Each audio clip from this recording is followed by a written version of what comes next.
Hello and welcome to the program. And with me in the studio right now is Pastor Sunday Adelaja. He is a senior pastor of the Embassy of God in Kyiv in the Ukraine. And you know, in this part of the program, we've actually been talking about a book written about his life and himself. And the book was actually for his 40th birthday. And the book is titled Olorunwa. Olorunwa means there is God. And in the last program, we talked about what he went through in life and all the other bits and pieces. But in this part, I'm actually going to talk more about, his relationship with his grandmother. Because remember, his mother had left him with his grandmother. He doesn't even know who his father is, even till today. But then the grandmother raised him up and he thought the grandmother is a true mother. But then the grandmother died before she could see the fruit of her labor. And he wrote a letter to the grandmother in the book. The letter is quite long, but I'm just going to take bits and pieces of the letter so that you can have an idea. I'll get Pastor Sunday to comment on the letter itself, why he wrote it, and then he'll tell us a bit more about it. It says, "My dear grandma, I actually never called you grandma, only mama. Therefore, my dear beloved one and only mama, I want to tell you that you are everything to me. I'm so sorry you are no longer alive. I'm very sorry I cannot express my appreciation to you in person. I strongly desire to show you my gratitude in word and in deed, but this will never be fulfilled on earth.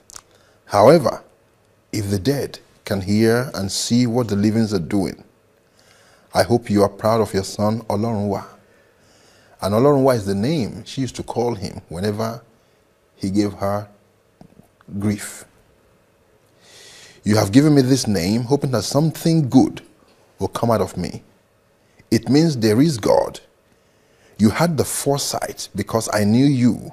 You believe that God will always defend the righteous, and he will prove with this child that he is the God indeed. I want to say that God has really vindicated you and your faith. He has defended the righteous, even in that little child, Olorunwa. There is indeed a God in heaven. You are my hero. You believed in me when there was no reason for anybody to believe in me. Even your own daughter, my biological mother, I do not think she believed in me as much as you did. When she left for her second marriage, I was left with you. You took care of me, nurturing in me the values of life. And from 3 years old, I have remained with you till the day of your death. And you were the only person I knew. You believed in me. You took care of me. You fed me with your last food. You took me with you everywhere. At the very fragile age of 57, while all your children were grown up, you became a mother again to your grandson. You dedicated your life to raise me up. And in those days when I was proving stubborn, and did not understand life, when I was very troublesome and disobedient, you were always telling me, I am doing all these things for your sake, and everything that I do is for you. I did not understand this then. I was foolish, I was ignorant. I was angry at my condition of living and of all the tragedy that occurred in our family at that point. So I want to say, sorry, Mama. Now that I have grown up, I'm apologizing and asking for your forgiveness, and especially regretting the fact that I could not pay you this gratitude in action and in deed. But the whole world will come to know who you are because of your faithfulness. I had dreamt of the day I will grow up to take care of you, but that was never to be. And now, Grandma, your little son is turning 40. Nobody, including my humble self, ever believed that anything good could come out of this boy. Probably only you believed otherwise. Thank you for believing in me. Your prophecy for my life has come to pass, and I have become a testimony of the faithfulness of God. Your Olorunwa is turning 40. But on this special day, I want first of all to write you this letter of thanks, to say thank you for everything you've done for me. If it were not for you, I wouldn't be here. I owe all I have to you. I can't hold back the tears as I write this letter because my biggest dream in life was to grow up and to prove to you that all your efforts were not in vain and all your sacrifices for me were not in vain. But it so happened that you did not get a chance to see how I stopped misbehaving, how I began to study well, and how I was called by God to serve him. You did not get a chance to receive even a penny from my hands or to hear me say words of gratitude. But I will always be a living testimony to your memory. And I will do everything to let the whole world know about you, that I had a mom. You are my heroine. You are my love. Besides the Lord, you are the one who is worthy to receive great glory for everything I have become. You have taught me to work, to love people, to be impartial and enterprising. You have taught me to be the best. All changes in my life began when you died. When I found out that I was left alone, with my eyes opened, I realized that I was alone. With my eyes open, I realized that I was alive only because of you. And that unless I would begin to take care of myself, I wouldn't have anybody else to take care of me anymore. I feel like just reading the letter to you so I get the gist of it. Thank you, my dear mom, for giving me every last penny and every last piece of bread. Thank you for giving me your life. Even when you were sick, you would still get up early to go with me to the forest to gather wood. I cannot help but say this with weeping and crying because the only Sunday Olorunwa you knew was a troublesome lad, very hopeless and reckless. The last time I saw you, you were diagnosed with cancer and taken away from the village to the hospital. You told me to take care of myself and to remember whose child I am and where I come from. From that time on, the only last time I saw you was at the hospital when I came to see you. I remember that when I was told of your death, I was ready to die as well. I could not or did not see any reason for living because you were the only person I knew and the only life that I had. But thank God and thank you for the values and the virtues that you had deposited in me and the foundation that you had laid in my life. That foundation has gone a long way and is bringing forth fruits. Thank you for laying a dint of hard work, diligence, endurance, and suffering. They have gone a long way to making the man that the world now calls Pastor Sunday. I continue to live and decided to dedicate myself to finish all the works that we started together. I am so sorry that you weren't able to see that, Mom. I have finished all those works. I didn't stop to fix pap and to sell it door to door in the neighboring villages. I went even further and took 2 plots of land, tilled it, and planted crops, doing what you always told me to do. I was able to survive and to finish school thanks to the trade you taught me. Thank you for teaching me to overcome difficulties, to work hard, to endure, and to have long suffering. You are the only life that I knew. You were my mom, my friend, my dad, and my grandma. I will never forget our room and the floor on which I slept until I was 15. I will never forget how we went to the forest to gather woods, how you raised me and took me along with you everywhere you went. I want to thank you once again. I appreciate everything you did for me. I love you. God bless you, Mama, and rest in peace. My loving memory to you, Pastor Sunday. That is serious. I read the book. I was really blessed. I was touched by it. And I really thank God for your life. What can you tell us about the letter, first of all? Then we'll go and talk about the charity itself. I had nurtured in my heart, away from everybody else, the memory of the person I own everything to. But people will see me in the university, in the dormitory, in the TV station, as a pastor, on the stage, in the office, and they will not know the story behind the man. Yet, in me, I always carried something that was personal to me, and it all evolved around When will God give me the chance and opportunity, even if she's no more here, to still be faithful in her death, and in her absence to her? That even in her death and absence, to still keep my faithfulness and my word. That I had planned to do this, but it didn't just remain a plan, but it's a plan that is executed.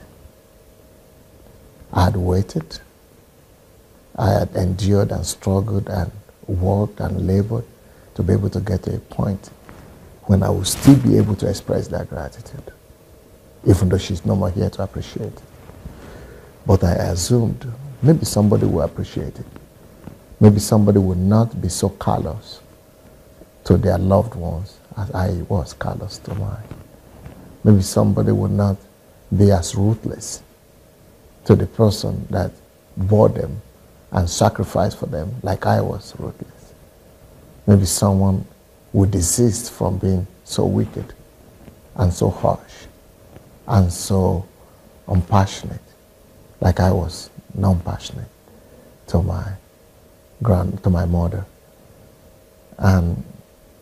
But I really wished that no other person in this world will repeat my mistake of despairing and neglecting the opportunity to show gratitude to the person they love and that have done so much for them while they have the time, while they have the chance. The phrase, never live for tomorrow what you could do today, became my motto and my driving force. I will never leave the good I could do today till tomorrow anymore, because I had lost the opportunity once. So I thought I would never lose the opportunity to write this letter and to write this book and dedicate it to the memory of the person I owe everything to. And the church shift book also I dedicated to her memory. I promised her in her absence that the whole world would know who she is, and that she was a mother, and that she had a son. Wherever she is in the celestial, let her know that she had a son, and there is a son that is grateful for all she did. Our efforts were never in vain. And that's why I went after the book all the way to start the charity and the foundation. So what's the charity and the foundation designed to do? The charity and the organization is supposed to take care of underprivileged people all over the world, wherever they are. So I appeal to my friends all over the world to give humanitarian aid and support and any kind of container of whatever they could give to homeless, orphans and homeless kids, and widows, orphanages, widows, single moms, people who are just struggling, to be able to give someone a chance like she gave me a chance. And I just wonder, maybe another Sunday Adelaja could arise from the pit and from the dirt and from the bush and from the wilderness and from the forests of this world, because somebody cared. Wonderful. You know, I know exactly how you feel, and that's the reason why I meet people every day who haven't experienced what you and I have in terms of being able to pay back what we, what we were blessed with from our mothers. And some of them are rude to their mothers, to their parents, and sometimes I call these young men aside. I say, listen, you should thank God she is here or he is here. You should be a blessing to her, especially the women, because they work harder. You know, it's very easy for a man to walk away from a child and not even think twice. But a mother cannot. It is very hard. So I said, so while she's alive, spend time, look after her, appreciate her, because she's not there forever. And a lot of people regret it when the person is going to say, oh no, I wasn't able to. And that's what happened to us. So that's why I keep praying that people will learn and just be a blessing to their parents, especially their mothers, and just look after them whilst they're still alive. And like my mother said, whatever the bird eats is what the bird flies with. So whatever you bless the bird with, whatever you feed your mother with is what she remembers you with, at the departure. So how can people actually locate the charity and support it? They could go to our website, godembassy.org, and there is this racial foundation. They could click into it and or just get in touch with me through the website. There is my email there, and they could get and join hands together with the charity. The charity operates in Nigeria right now as well, so not just here. Wonderful.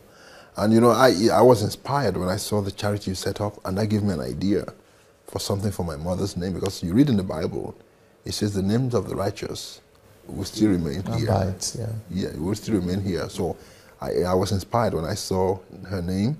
I thought, well, I need to do something similar. And you will never know that maybe whilst we're doing this work here, some more inheritance will be arriving in heaven for them. And that's the... And then we'll give that charity, will keep on giving life to other people like she gave me life. So what else do you have to share with people generally concerning this story, Olorunwa? This woman went through a lot of tragedy that I didn't realize at that point. She had a lot of pain, and enough pains of her own.